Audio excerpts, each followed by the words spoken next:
Ayun, magandang araw sa ating lahat mga kaibigan. Muli naman nagbabalik yung lingkod, Ronde TV mo. Tuloy tayo kagad sa ating topic mga kababayan.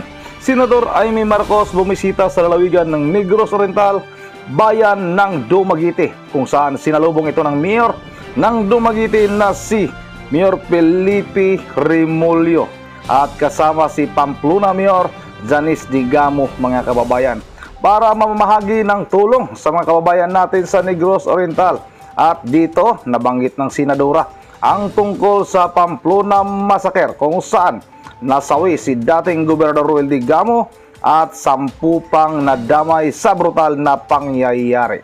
Ayon kay Senador Imee Marcos, kailangan mabigyan ng tamang hustisya ang nangyari sa dating gobernador na si Gobernador Ruel Digamo at iba pa mga kababayan. Huwag na natin itong patagalin pa, sabay-sabay na natin itong panoorin. Confusion and a little bit of havoc. So, mukhang napaaga yung announcement, hindi pa na-set up yung sistema. So, I understand completely. Pero yung 20 pesos rice, ang tinuod talagang subsidized yan. That's not really sustainable because the reality is it's going to be much higher, no, cost-wise. Sa taas ng presyo ng abono, ng fertilizer, at ang presyo ng gasolina. Also, the Secretary of Agriculture, sayang hindi naabutan ni Governor Digamo, nasa fishery sector. So, sana talagang concern niya yung fisheries at expert siya dyan. Naging bilyonaryo ang Secretary natin sa fisheries. Sana matulungan dito sa Negros Oriental because this is still one of the most promising fisheries area and it's largely underdeveloped as Governor Digamo used to bewail all the time. And hopefully the projects that he had in mind will finally see the light of day. Senator, you have always been known to have a big heart for the poor. So have you passed any bills that would help in poverty alleviation, Senator? For right now, we have been able finally to put into the budget an additional 25 billion on top of the old 25 billion to address the shortages in the senior social stipend. If you recall, the marginalized seniors were supposed to receive 500 pesos every month. Yes. And then the law said it should be 1,000 pesos every month. In the first case, at 500, may utang na tayo kasi hindi lahat ng senior nakatanggap. Nung nadagdagan sa batas ng 1,000 pesos kada buwan, mas lalong hindi nabigyan yung mga seniors. Finally, next year, at least for next year, pwera pa yung mga utang before, at least nailagay ko na dagdag po yung kanilang social stipend because they need it very, very urgently for medicines, pagkain, and all that. And in addition, I believe shortly the President should sign, because we have ratified into law, the expansion of the Centenarians Program. Talagang nagiging lola na ako sa lola. Yung Centenarians Program na 100 years old, 100,000 pesos.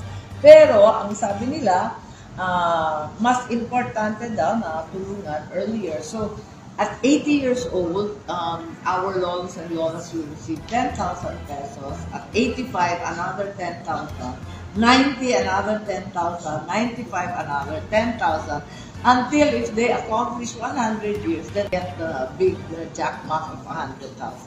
So, I hope we can put this into play immediately because this is a recognition of papahalaga sa pinakamahalagang mga miyembro ng lipunan ng ating gobyerno. Yes. Madam, you're the first national figure during the assassination for I think after you arrived. Yes, I went the next morning because that was the first plane I could get. Your message was justice for it. Is it the same message now? Yes, well, I think we continue to see, we continue to hope that finally justice will be served because I think such a gruesome crime cannot go unpunished.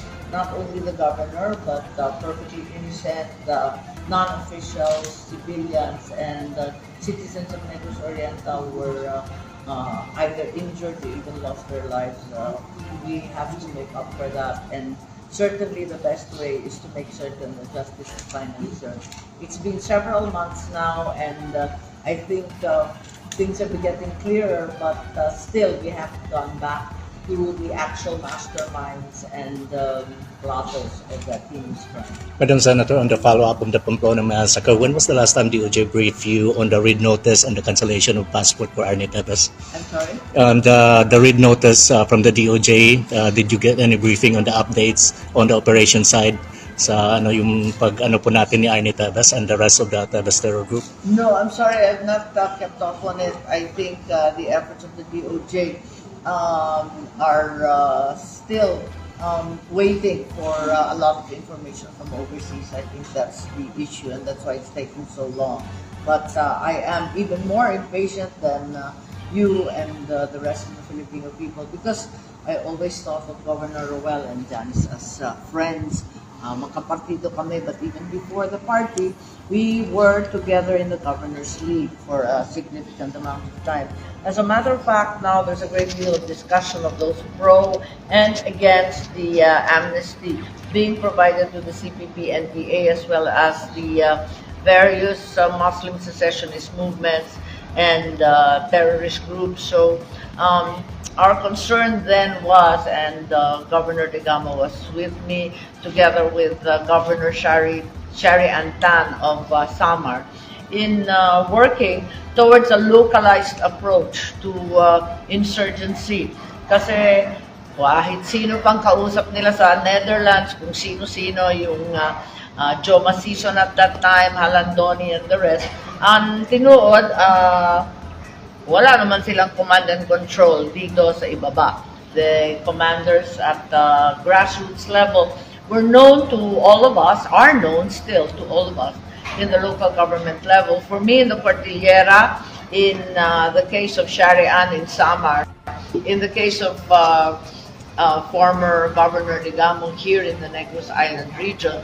And as a result, it was our hope then that President Duterte would approach it locally and give us more authority to deal with the local commanders. And in certain cases, we were able to achieve that, and we brought the insurgency down. But I think there continues to be a meager number of armed groups, and there is a single united front left. So there's a level of great success through that approach. Yeah. Ma'am, natapos na yung ito. Ito sa tuloy tapos yung tundo patapos na rin. Ubus na rin. Meron pa ba kung next year or like this one?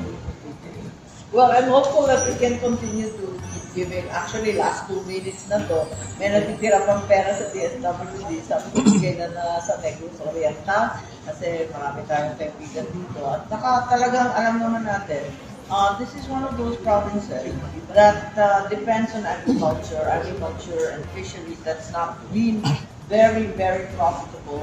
And we've had bad times due to the weather, COVID, the prices both locally and internationally for sugar, for rice, and for all the other crops. So everybody needs a little bit of help. It's Christmas, and instead of reverting all this money back to the national treasury, sabi ko nga, ihatag na lokal, Negros Oriental. And that's kind of what we're doing. So today, to the credit of DSWD, I'm very, very grateful to Johnny Catero and the rest who came over from Cebu, because in one day they'll be able to give 6,000 beneficiaries today. So early Merry Christmas to everyone.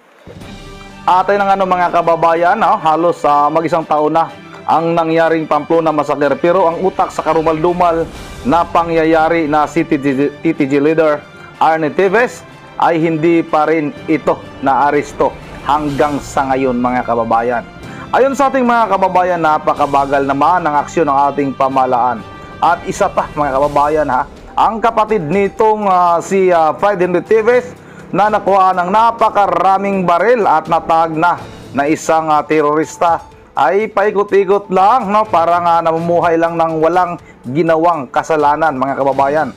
Sana naman makita ng ating mga kababayan na seryoso ang ating pamahalaan sa pagtugis at maparusahan ang mga may kasalanan. Hindi kasi mga kababayan, yung batas natin ayon sa ating mga kababayan ay para lang sa mga mahihirap.